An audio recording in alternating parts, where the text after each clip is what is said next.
Bonjour à toutes et à tous. Lors de la sortie d'Amélie Poulain, film que nous avons produit, un spectateur a écrit un message absolument bouleversant au réalisateur. J'étais sur le point d'en finir et mon meilleur ami m'a supplié d'aller voir Amélie avant de passer à l'acte.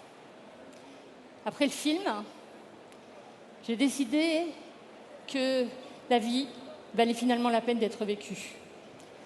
Eh bien, je veux vous dire que ça nous a profondément marqués avec le réalisateur Jean-Pierre Jeunet. Alors oui, les films et les séries peuvent avoir un impact dans la vie réelle. Je pense par exemple à notre film Les Chatouilles d'Andrea Bescon, qui a permis de faire évoluer la loi et de porter désormais à 30 ans le délai de prescription applicable aux crimes sur mineurs.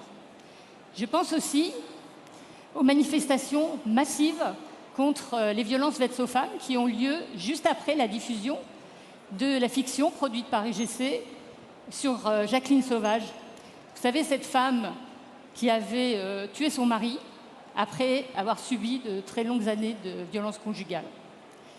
Mais aussi, bien sûr, à des moments de fraternité rares, comme lors de la première projection de notre film « Qu'est-ce qu'on a fait au bon Dieu ?» dans le cinéma IGC de Rosny-sous-Bois, où j'ai vu des communautés si différentes se lever, s'embrasser et danser ensemble dès le début du générique de fin. Et puis, plus proche de nous, le phénoménal triomphe d'un petit truc en plus qui est venu nous apporter, peut-être, quelques raisons d'espérer au moment où la société française nous apparaît si fracturée. Mais, je vous l'avoue, j'ai beaucoup hésité à venir vous parler aujourd'hui. Je me suis demandé si c'était ma place. Et puis, j'ai lu le message d'introduction de Nicolas Dufourcq. Il le dit, il le répète, vous aimez rêver. Bon, ça déjà, c'est censé être notre job au quotidien.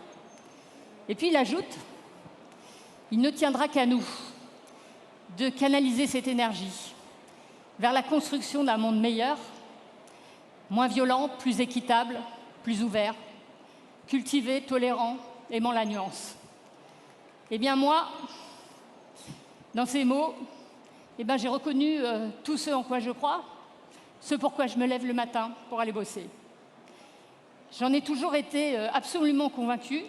Le cinéma, comme le dit d'ailleurs si bien Vincent Lindon, c'est une arme d'émotion massive qui est capable d'émanciper, qui est capable d'alerter, qui est capable de soulever les cœurs et les esprits. Et donc, pourquoi pas, capable de changer la société. Et donc aussi peut-être un instrument du progrès, en somme. D'ailleurs, si vous doutez un jour que l'art, en l'occurrence le cinéma, soit capable de changer la vie des gens, je vous engage à voir le formidable film de JR qui s'appelle Théâtre Chappie, sur lequel je pourrais m'étendre très longuement. Bref, je crois que vous l'avez compris, moi, je ne doute pas, j'y crois. Pourquoi j'y crois ? Parce qu'en matière de cinéma, le modèle français, c'est un modèle gagnant. Grâce à une politique volontariste de l'État et grâce à la capacité de tous les acteurs du secteur à s'adapter aux nouvelles technologies, aux nouvelles exigences des publics, à l'arrivée des plateformes numériques, le cinéma s'est toujours emparé, avec intelligence et avec succès, du progrès technologique. Alors, comme beaucoup d'entre vous, nous sommes des entrepreneurs. Combien de tentatives, voire d'échecs, avant de parvenir au succès ? Le cinéma, c'est une industrie de prototypes. Il n'y a pas de recette. Le succès n'est jamais garanti. Pour autant, il nous faut sans cesse remonter sur le ring, prendre les coups, parfois peut-être recevoir quelques applaudissements, et puis apprendre, évidemment, de nos échecs, de nos réussites, et tenter encore et toujours de raconter l'intime pour parvenir à l'universel et parler au plus grand nombre. Alors, un film et une série, à chaque fois, c'est une extraordinaire aventure humaine, artistique, financière et entrepreneuriale absolument unique. Pourquoi j'y crois ? Parce que nous créons de la valeur. Nous sommes de très très loin le premier marché européen. L'année dernière, on a fait 80% de mieux que l'Allemagne. Il y a combien de secteurs d'activité qui performent aussi bien? J'y crois, eh bien parce que le modèle français inspire. Est-ce que vous saviez que la Corée du Sud nous avait imité il y a plus de 20 ans? En revanche, ça, j'en suis absolument certaine, vous le savez toutes et tous aujourd'hui, eh bien leurs films et leurs séries cartonnent partout dans le monde. Et c'est un instrument de soft power absolument phénoménal pour ce pays. Et c'est bien la preuve eh bien, qu'un investissement stratégique dans la culture peut avoir un impact global. Pourquoi j'y crois? Eh bien, parce que nous sommes à l'aube d'une aventure absolument extraordinaire, parce qu'une opportunité incroyable s'offre à nous aujourd'hui grâce à l'IA, celle de nous ouvrir encore plus au marché mondial. Alors l'IA, elle va peut-être nous permettre demain de nous affranchir des contraintes liées au langage et au sous-titrage.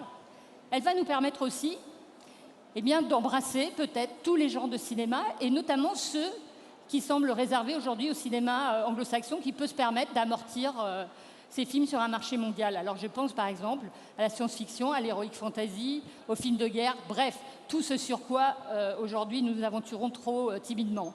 Alors avant de retourner travailler avec toutes celles et ceux qui entreprennent au service de ce secteur, avant de continuer de combattre pour convaincre de faire du modèle français le modèle européen, je voudrais terminer en reprenant à mon compte la célèbre expression de Buzz l'éclair, que vous connaissez toutes et tous, vers l'infini et l'au-delà.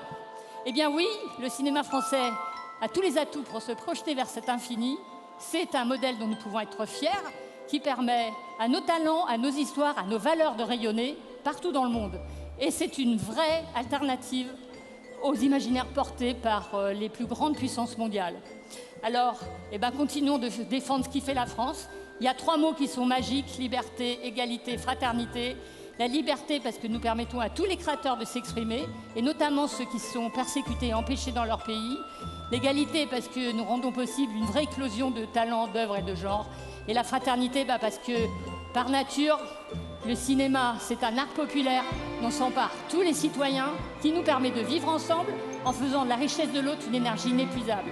Alors rassurez-vous, je ne vais pas vous chanter la Marseillaise, mais quand même, vive la France, vive le modèle français et vive le cinéma. Merci.